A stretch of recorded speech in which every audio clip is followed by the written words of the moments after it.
least at least 200,000 Southern textile workers were coming out and joining what was 500,000 people in something that the country had never seen the size of that before. We at Cherokee, we didn't know. Could you cut, please? 1 second. Yeah, let's start over. Okay, what I was thinking about.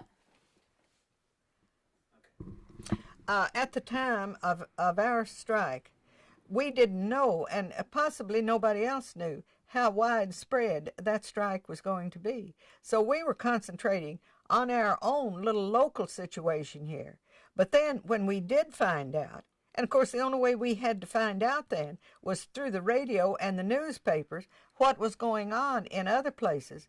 And it was very much encouraging to us to find out that there was such a large number of people who were doing the same thing that we were. But we didn't know that at the beginning of the strike. We didn't know how widespread it was going to be. And we were really elated when we found out, well, this is going on everywhere. Everybody else is thinking just like we are. Did you hear Gorman on the radio? And I understand that he went on NBC and he talked to people. Just actually, I think the night before the strike was to take place. He did. There was that radio strike of Francis Gorman from the National Union. Can you start again? I'm sorry. All right. Now, what do you want me to start with? Yeah, start with, Gorman used the radio or we heard him. Francis Gorman from the National Union was on the radio several times. And one time, just before the strike, he was on the radio. But how many people heard him? These textile workers or cotton mill hands making $8.40 a week didn't all have a radio. So the only news that we would be getting would be through the newspapers. And that was so slanted against us that we really didn't know for a long time there that this was so widespread. And it was encouraging to us. And we were really glad to hear that. People other places, they've been treated just like we have. Their conditions are the same as ours. We have co-workers all over the country, up to possibly 200,000. So that was very encouraging news to us, to learn that we had that many people who were actually cooperating and doing the same thing that we were. Now, could we it was in the South that 200,000 right. textile workers came out. And I think, the country might have expected the North. But the question is, did they expect the South to do that? And did you? No, I think the strikes throughout the South, I think that even surprised the National Union. Because Southern workers had been referred to, as docile, and that's why so many manufacturers would come south and set up their plants down here to get this cheap, good labor. And I don't think even our National Union thought that the strike would be as widespread. But as we found out from Cherokee, they were being treated the same all over the country that we were here. Must have been in New England too, because they went on strike. And possibly, since they had been organized longer, that might have been expected. But I don't think that anybody, including our National Union, thought that there would be that many Southern workers that would come out on strike. But we did. We showed them.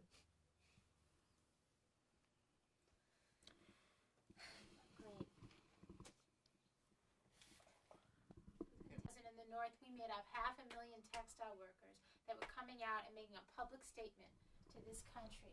I mean, hold up on the North numbers. At Cherokee, didn't realize when we came out on strike that we were going to be a part of one of the biggest strikes that had ever been in this country, when there was over 200,000 Southerners on strike, and we don't know how many in the eastern states.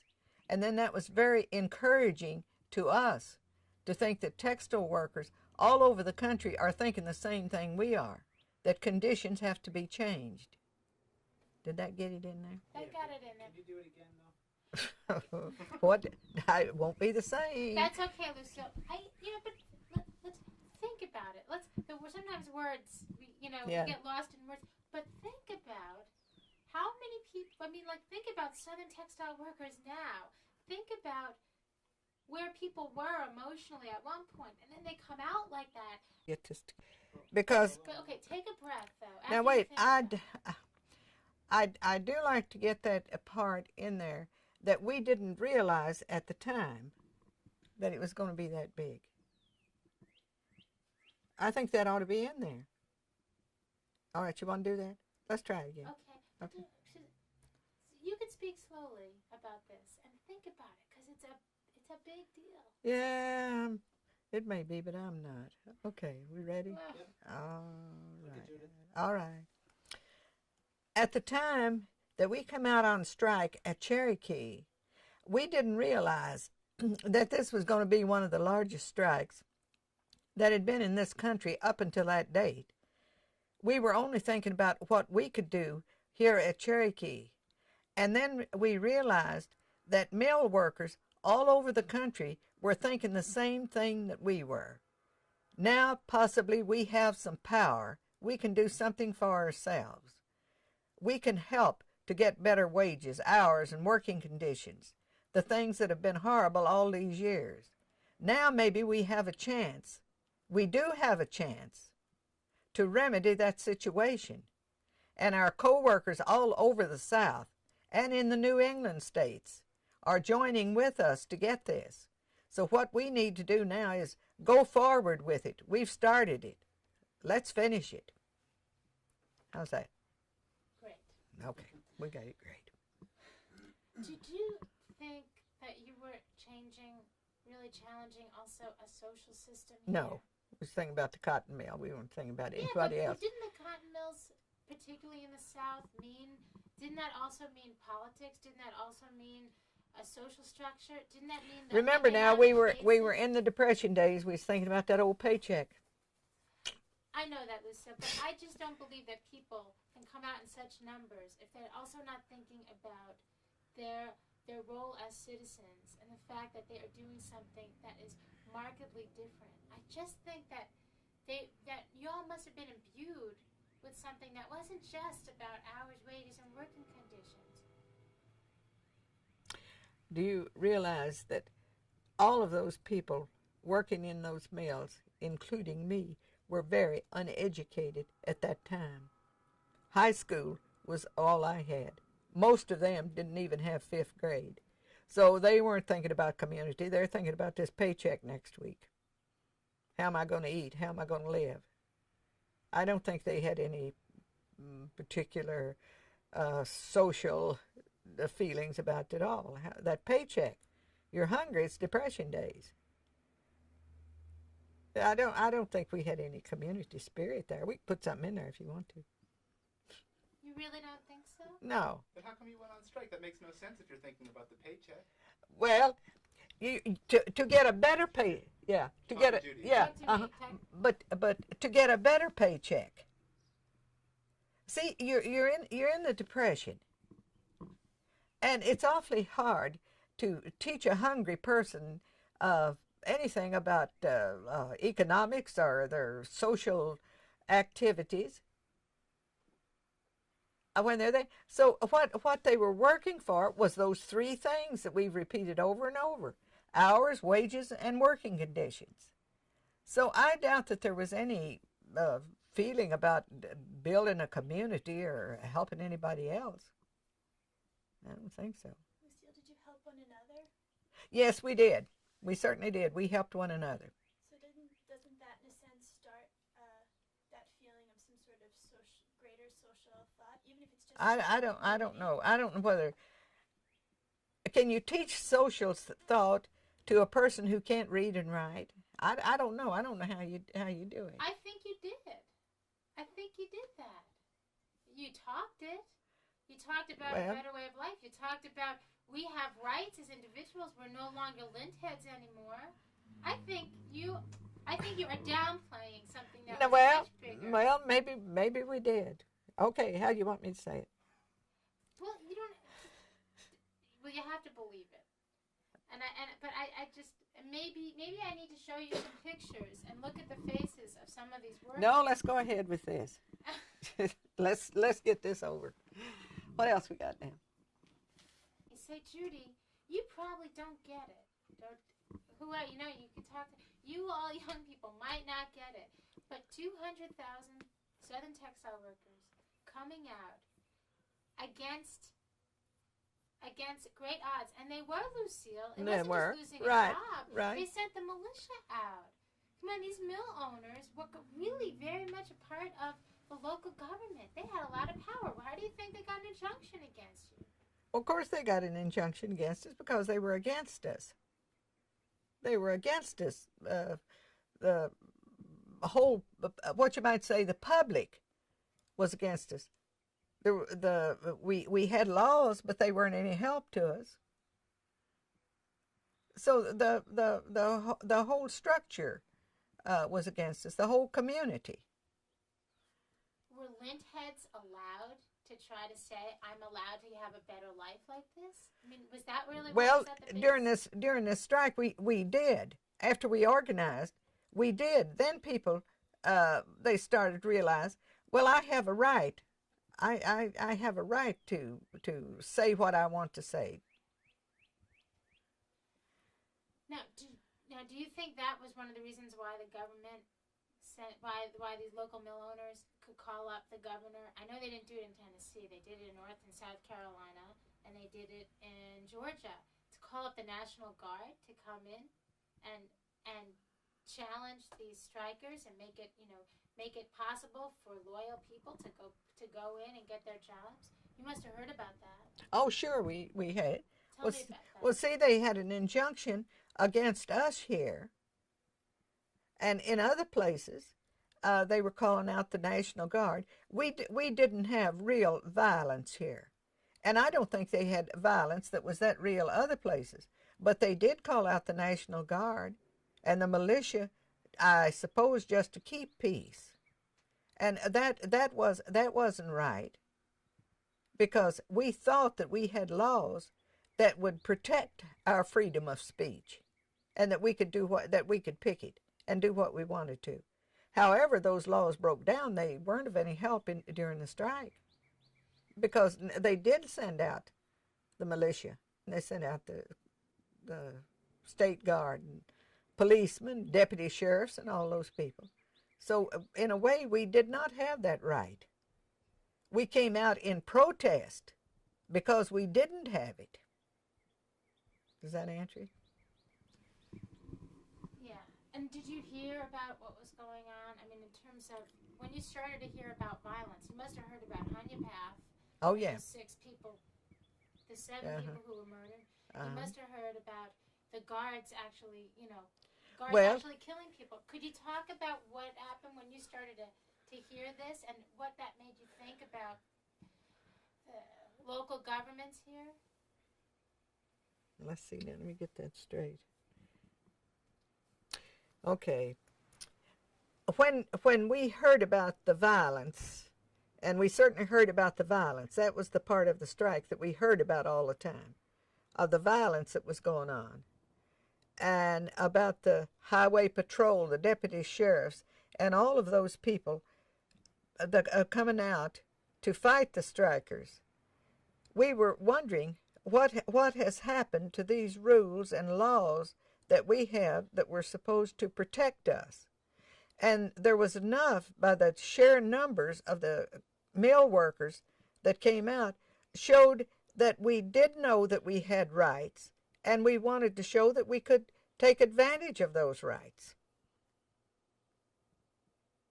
And what did the Southern industrialists and the management do when they started to realize that you were possibly really going to challenge all the structures that they'd worked so many years to put down? They got injunctions against us. They got injunctions against you, and on a massive level for the region. What did they do to break this strike and to end this? Well, that's in some places. Wait a minute, I don't like that. In some places,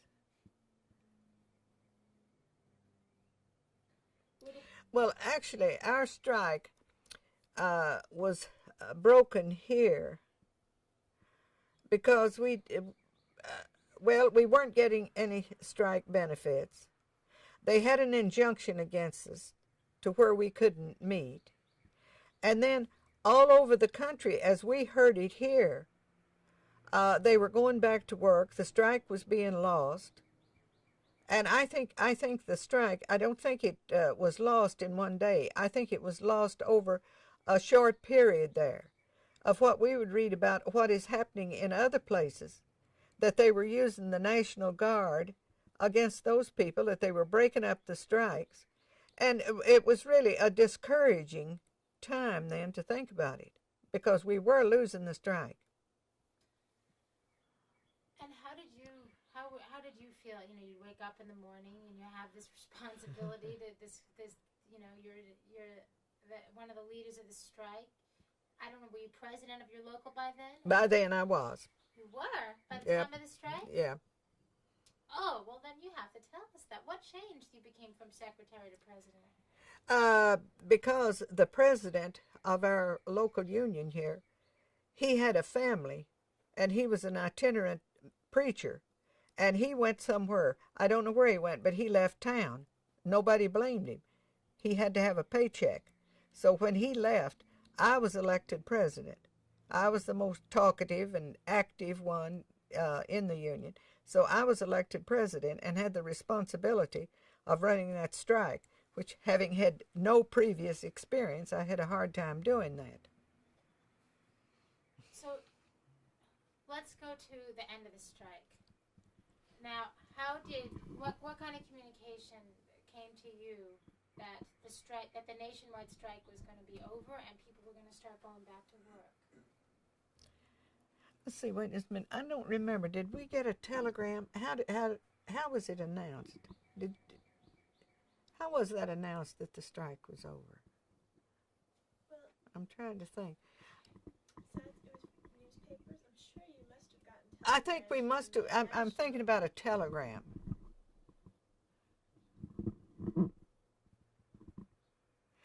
I'm certain we did.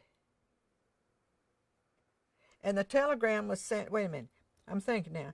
The telegram was sent to me, and I had to spread the word around among the people. And I remember that was very hard to do because none of us had a telephone. But of course, in the neighborhood where I lived, there was a lot of those people. And that's the way we just had to spread the word by word of mouth. That's the only way we had to spread. And of course, it came out in the newspapers that the strike was over. And all these disillusioned people started going back to work. What happened when they went back to work? Well, in most cases, like ours here, I think, well, of course, the overwhelming majority went back to work. I couldn't go back to work. And there was about 15 or possibly 20 of us who couldn't go back to work because we were blacklisted, and blacklisted forever. I couldn't work in a textile union today because blacklist doesn't wear out. Could you repeat that and say I couldn't work in a textile mill today? What did I say? You said union. Oh, did I? Okay. But Lucille, did you actually, I mean, how did you find out about this? Did you go back to the office and you knocked on the door? And What they said, office? The mill office. How did you know? How did we know about this what? blacklist? How did you? How did I know about it? I went back just like everybody else did to the mill gate to apply for my job, and they told me no, not to ever come back there again, that I was blacklisted. I was told by the superintendent that I was blacklisted. I was told to my face. I didn't get a letter or anything, that I could never come back there again. They were letting other people in, but when it come to me to go in the gate, they said no, definitely no. So you turned away And went back home. What else could I do?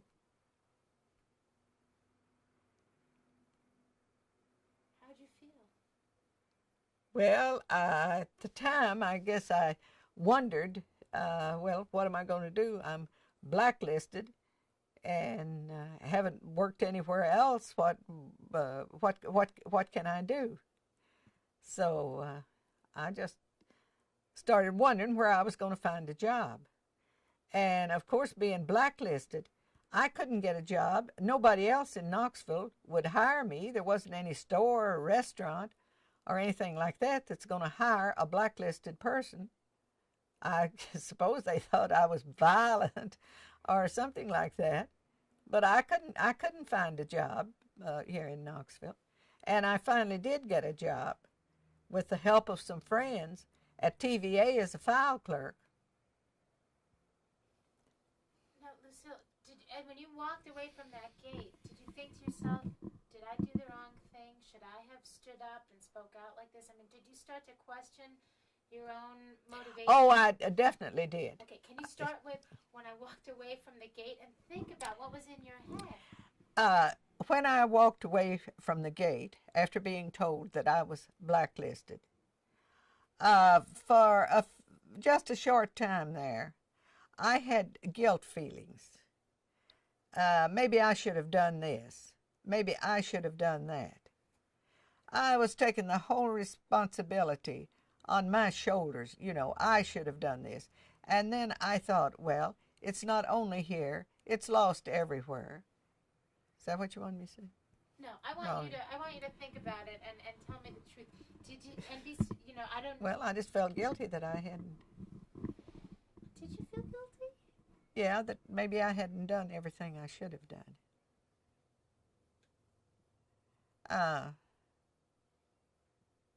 Well, and I thought too, I was proud of what we did. I thought maybe it's a start. And a lot of the textile workers thought that too. Well, we lost this one, but maybe we'll gain the next one. So it was not, it was really not, it was frustrating, but it wasn't a hopeless. And you didn't just give up, because I know that then you started, you maintained the community. After, when I was told that I was blacklisted forever, that I could never work in the mills again, what I had learned in the strike about the labor movement, I knew that there was no other way the textile workers were ever going to gain any foothold or have any power or to do anything except through their united strength in a union. I realized that, even though the strike was lost, all of this effort that we've put into it and all of this education that we've got out of this has not been lost. How's that? Lucille, did you feel let down by the National Union when the strike ended? I didn't know enough about what was... Uh-oh.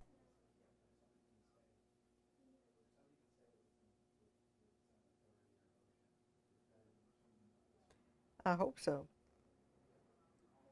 Okay, bye. Let down by the National Union when the National Union called off the strike. They made a deal with Roosevelt, didn't they? And I guess the National Union felt, well, look, we're not going to be able to help these workers, and people have gotten killed, and so the National Union made this deal at the time. Well, see, we didn't know enough about the whole trade union movement, and we trusted that National Union. And we thought that if they had made a deal to stop the strike, that was the right thing to do. We really did. We had confidence in our National Union. Now, later we discussed it, and we didn't all feel that they had done the best they could on that, but many of them did. And the National Union continued after that. And then eventually, they merged with Amalgamated Clothing Workers. But at the time, we had confidence in that National Union. And we thought that if they had been able to organize all of these thousands of textile workers, that it must have been a good organization, and we had confidence in them. Now, do you Peter, wanna down, recast that do it or thing? Yeah.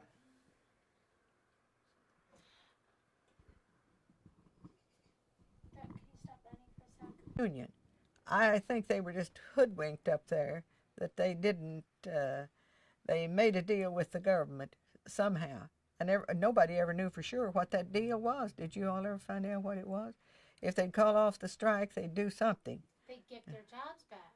Well, There'd be no No, discrimination yeah. against the leaders of the union. yeah. Well, or that anyone. didn't work. Well, can you maybe you could recast that? All right, let's see now.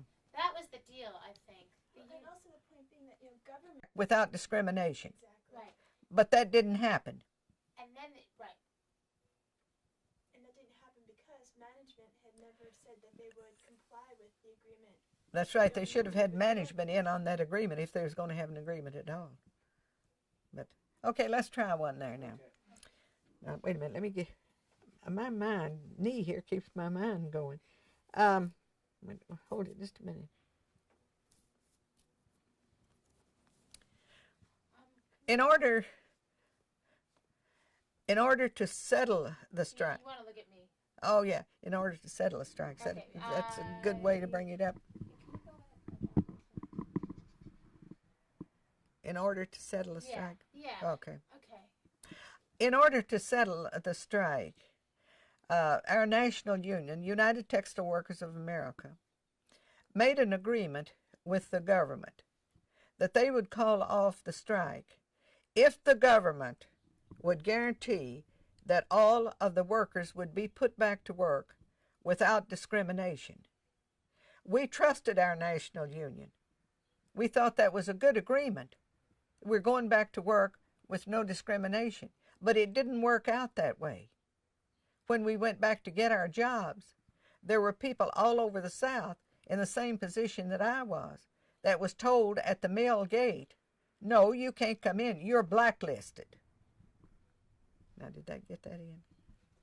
Yeah.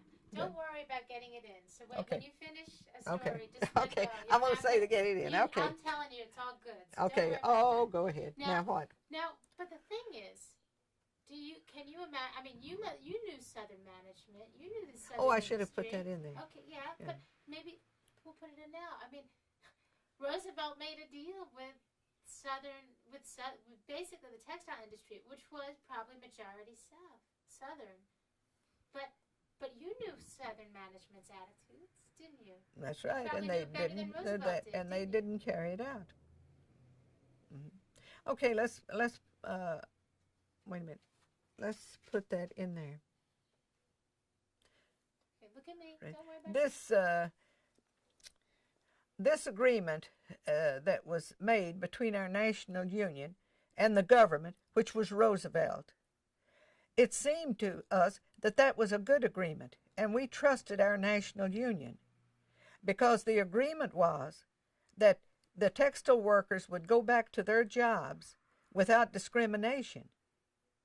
Well, that didn't happen. The manufacturers and the cotton mill owners didn't carry out the agreement. The people were not put back to work. People like me, who went to the gate and was told that I was blacklisted. Well, that was discrimination. So evidently, when our national union and the government was working out that agreement, they didn't realize how hostile these cotton mill owners were going to be toward these employees who had had the courage to strike. They didn't realize that those people would do that. Do you think anyone ever anticipated? Did you anticipate that might be the end of that might be the beginning of the end of this mass movement?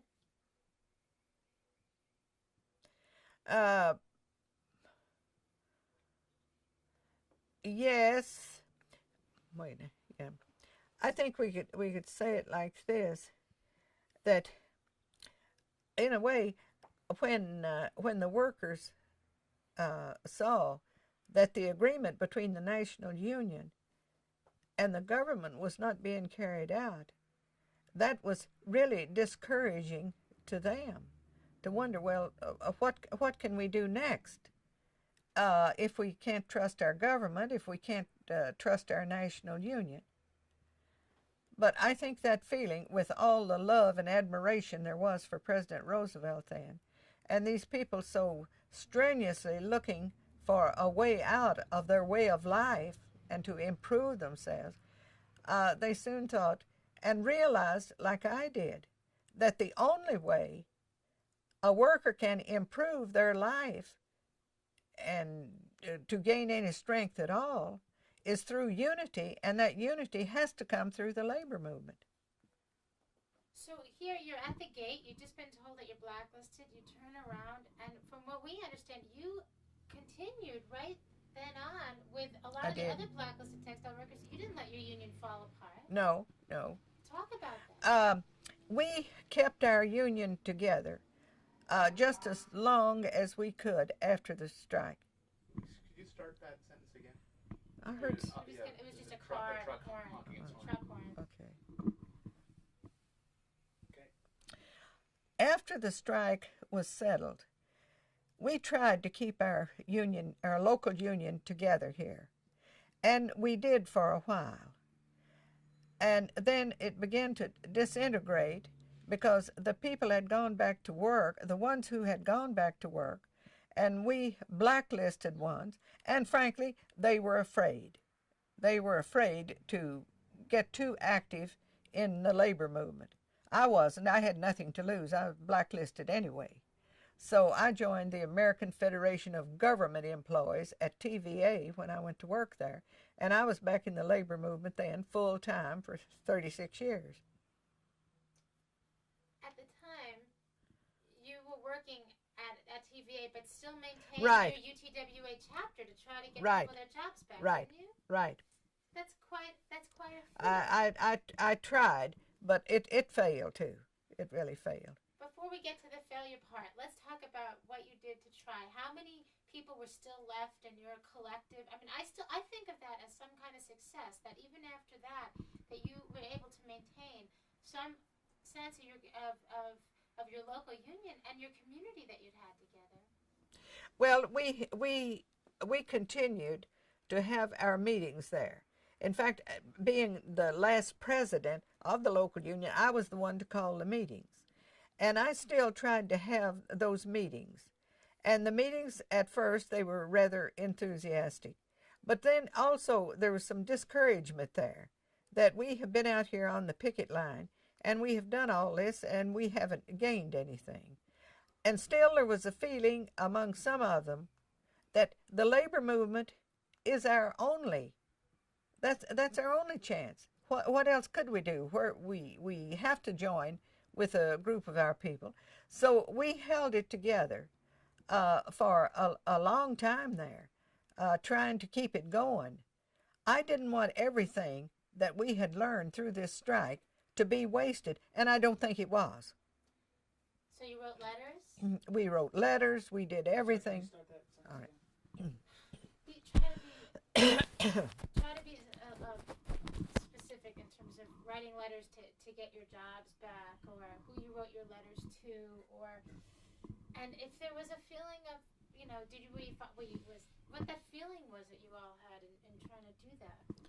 Well, in getting the jobs back, one of the things, of course, was that this new agreement that had been worked out there was really not being carried out, because they still had the same old discrimination, still had the same old job conditions that they had had before the strike.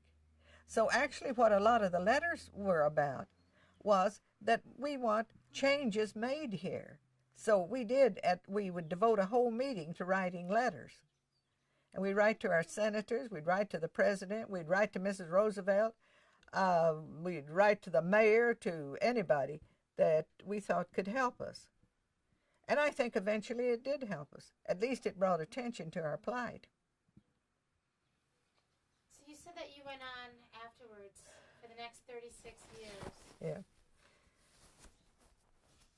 more than that, I guess. Yeah, I guess Till more I than that. retired. So could you talk about that? About what? But what you went on to do? I mean, what if was this a jump start for you? Oh, after, you may not want to put all this down, you might. Um, After I was the blacklisted textile worker, I got a job at TVA as a file clerk. And I worked at TVA here in Knoxville for about 2 years. Then I worked at Wilson Dam TVA for about 2 years. Then I was transferred to the War Department in Washington, D.C., at Fort Belvoir, Virginia. And I stayed there about 18 months. And from there, then, I had decided for certain that I did not want to be a government employee all my life. My heart was still in the labor movement. So when I left the War Department up there, with everybody thinking I was crazy, leaving a good civil service job like that, and I did have a good job. I was a supervisor of the records and mail section. But I left that job. My heart wasn't in it at all. I wanted to get back into the labor movement. So I got back into the labor movement then and stayed there until I retired in 1972. And during all those years that I was in the labor movement, I had various jobs. I was a general organizer on the AF-AVAIL staff, and it was just AF-AVAIL then. It was not AF-AVAIL-CIO.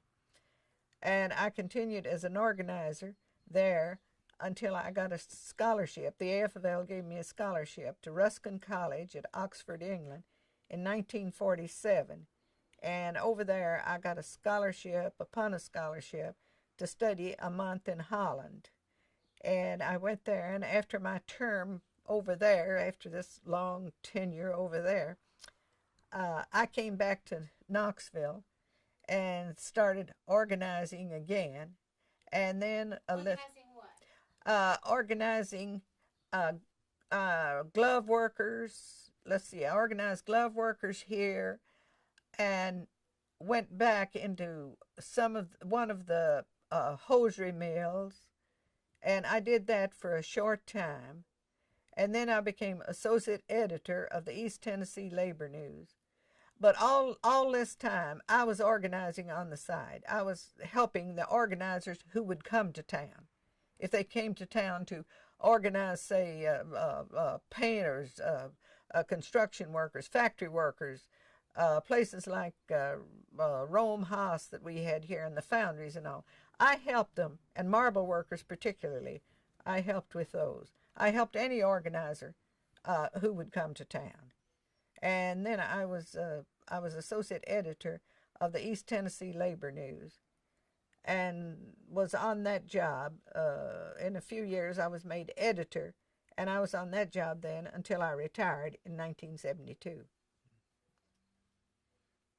Wow. It's a life. Okay, what else we got? How about after that? What Yeah, have but you you been doing? Yeah, now. I know you're still going, Lucille. So. Yes, I retired. Yeah, he's gonna get a sore finger from having to do that.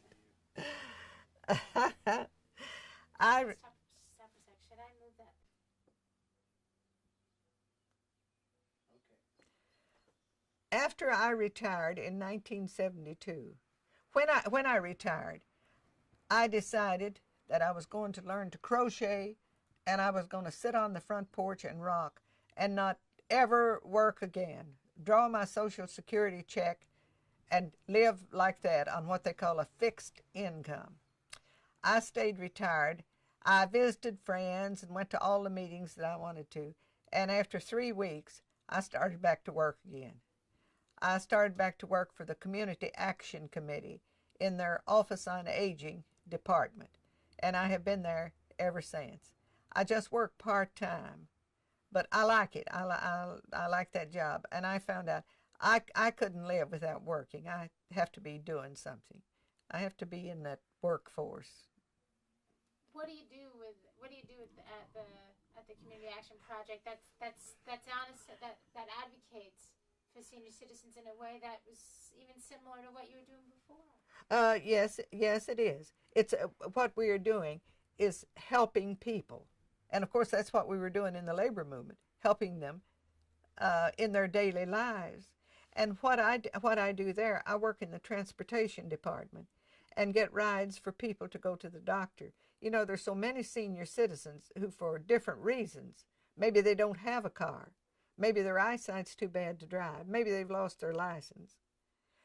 So they have no means of transportation, and we furnish that. And when I say they have no means of transportation, of course we have public buses here. Some of them are not physically able to ride those buses. And when it comes to taxi fares, the Social Security check won't hardly stretch that far, so they don't have that fare. And those are the people that we help. Now, can you, in a way, I mean, you mentioned all the specific jobs, but can you actually talk about it in terms of, communities that people that you were organizing in the South? I mean, your commitment to organizing workers in the South post 1934. Could you talk about that? I mean, even if you list all the different kinds of people that you were organizing, the different kinds of jobs.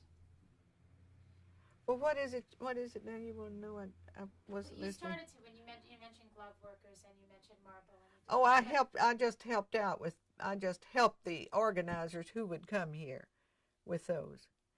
I guess until I left there, I never did stop organizing. And when any union would be on strike, I helped them, in every way that I could. And I worked with the amalgamated clothing workers. I worked with the construction trades and with the textile workers, wherever people needed help.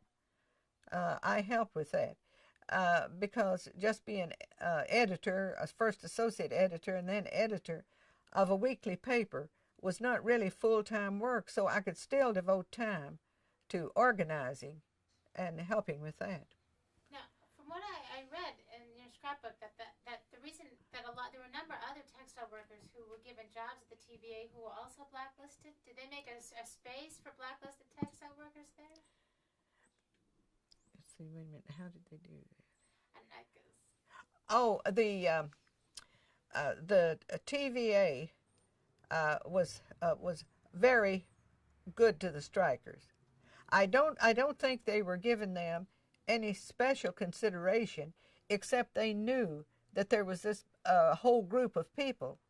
See, we had this coal mining strike up at Wilder, and all those people were out of work at the same time. And the TVA accepted them and gave them jobs because they were people with no particular skills, but they could get a job as a common laborer at the TVA. Lucille, you also continued, obviously, to be very politically active. Oh, I've always been politically active. Can you talk to us a little bit about the political activity that you've done as well? I mean, just recently you're backing your friend for a commission. What else have you been doing? And being on the Highlander board and the community for the. Now, wait a minute. This is going to be about that textile, and you're getting me in there too much. We just want to show that there was a relationship between what you started to do back in 1934 and the way that you've led your life all these years. That's what happens when you're part of something like that. It changes you. Don't you think that started you, right? That started you. Yeah.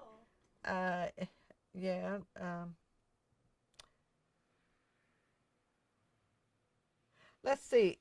Could I get up for just a minute? Sure. Sorry about putting all the words in all the right places.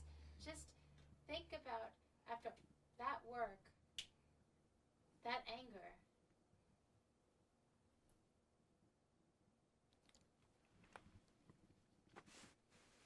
Okay. I was really angry.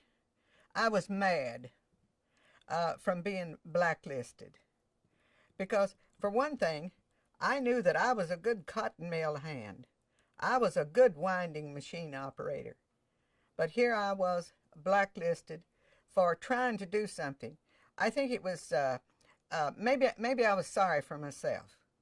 That I thought, well, here I've done everything that I possibly could to help myself and my fellow workers here, and it all comes to naught. And here I am, a blacklisted worker who has to work for a living. I had to find a job somewhere. And I felt that management had been extremely unfair. And I didn't think that the government, through that agreement, had done what they could to protect people like me, who had done nothing more. We had no violence. There was none of that at all. And all I was trying to do was to help myself and other mill workers to a better way of life. And that was the treatment I got for it. A blacklisted cotton mill worker was what I was. And when I was dubbed that, of course, nobody else, no other business in Knoxville was going to give me a job. Who would want a clerk in a store with people going by saying, well, she was blacklisted, and blacklisted must have meant that you did something very bad. So I was mad about it. I was very angry. And what do they expect to happen? Throwing all these activists out, anyone who had spoke up for themselves. I mean, that's what they were doing, weren't they? Absolutely. They were throwing all of us out of a job, which this is still Depression days, and that job meant everything to us. And blacklisting us threw us out of a job, not only in the textile industry, but everywhere. And who was to blame for that? Of course, we blame management for that. They were the responsible ones. Did some people blame the union? We had a few who blamed the union, but not very many. And some of those, one person in particular that I remember, was a good friend of mine in the mill, but told me later, I don't want to ever have anything to do with unions anymore. They've caused us to lose a job, and here you are, blacklisted. That man is a very good member of the Painters Union today. He soon realized, as I did all along, that the only recourse a worker has is the strike. That's all. Withholding our labor is the only power that we have. And has the South accepted unionism to this day? I mean, I'm trying to visualize. We have all those lists of all those names of all those people who were blacklisted. They were basically saying, what? If you speak up, you're out. I mean, what were they doing? What was this industry doing? Well, when it was putting all of those people out of work, in a way, it was breaking up communities because they had to go other places to find jobs. They were in the same position that I was, that you can't find a job as a clerk or as a waitress or anything that we were qualified to do at that time. So the only thing to do was leave town. So it did break up communities. It broke up families. And did it break up a community of protest? Did it break up an idea that we can change our life? To some extent it did, but thank goodness it was not widespread. As the unions continued to grow here, and through the efforts of the AFL, now AFL-CIO, they did continue their organizing. And even our national textile workers, they continued organizing and made a very progressive step when they merged with Amalgamated Clothing Workers. So the organizing did continue. And some of those people who were so mad at the union for knocking them out of a paycheck for that long, and then it amounted to nothing, some of those people, with organizers coming in and with TVA bringing a liberal organization to Knoxville, attitudes did change. So would you say, so then do you agree with me or you don't agree with me that, George Stoney was thinking that that the South has lost a lot by not accepting the right of ordinary people to speak for themselves. And that's his feeling about this. He felt that all these communities of dissent, can you break it up? Stop it. That all these communities. I think at first that this attitude that the people assume from the big textile strike being lost, that it did affect people, that they thought, well, we don't have this freedom of speech that's guaranteed to us under the Constitution. We don't have that. And that went on for a long time. But as the union organizers came in and explained to the workers that their only recourse in unity is their strength, that they have to get into an organization of their co-workers to improve their lives. So I think that feeling is dying down, and I certainly hope so. How's that? Do you think, well, is there union, I mean, why is it still so hard for people to organize today?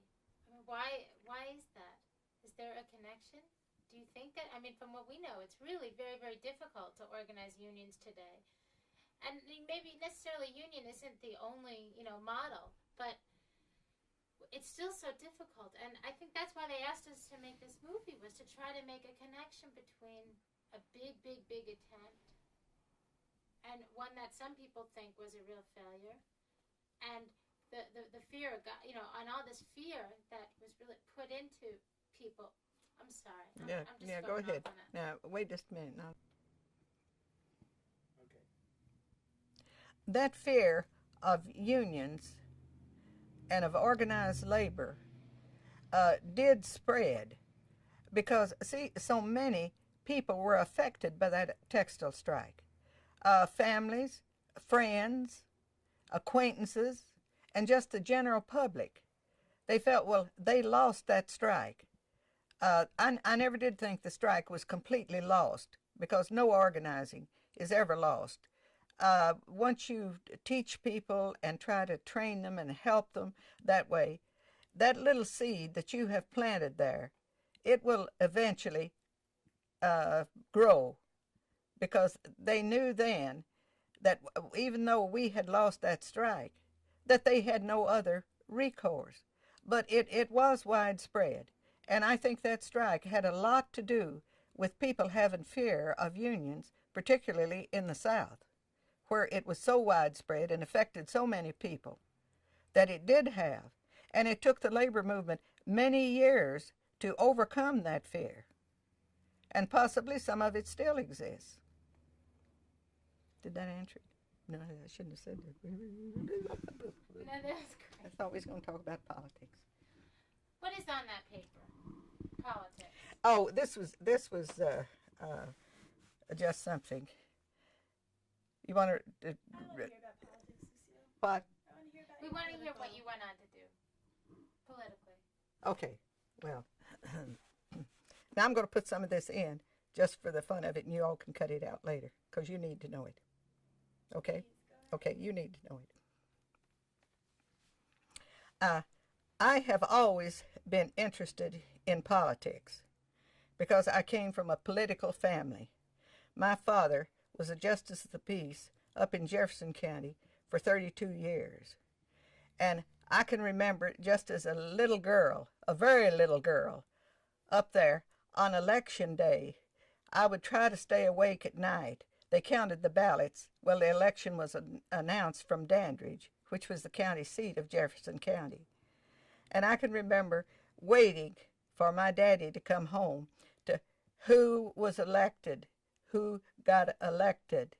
And of course, he was elected all the time. Most of the time, he didn't have an opponent, and he was always able to get rid of his opponents before election day because he didn't like to count ballots. And so he would get rid of them. But I have always been interested in politics, and I think everybody should be, because your entire life is governed by the people that you elect, whether you like it or not. And I have a leaflet here that I've always appreciated very much, and I wish everybody in the United States had a copy of it. It's Neighbor, You're in Politics, whether you like it or not. As you get out of bed, the mattress you've been sleeping on has contents regulated by the Federal Bureau of Standards. Okay, you have to elect somebody to send them to Washington to appoint a Bureau of Standards, so you better be careful who you elect there. So they will examine your mattress before you're sleeping on it. When you set off your alarm clock, at night or turn on your lights, your Public Service Commission is telling you, it is regulating how much you can use and how you should use it.